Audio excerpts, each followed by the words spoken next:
Ayan, magandang hapon po mga Karels. Panalo po kanina ang LA Lakers kontra Indiana Pacers at nakuha nila ang kampeonato sa pinakaunang NBA in-season tournament. Nanguna po sa kanila si Anthony Davis na may 40-20 game, 41 points and 20 rebounds.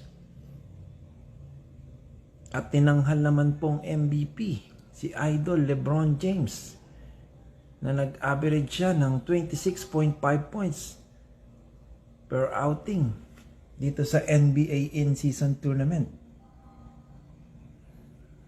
Ayan, nakuha niya po yung trophy, MVP trophy.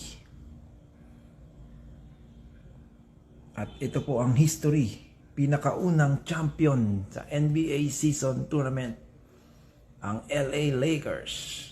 Ayan po, nagkakasiyahan ang tropa. Champion.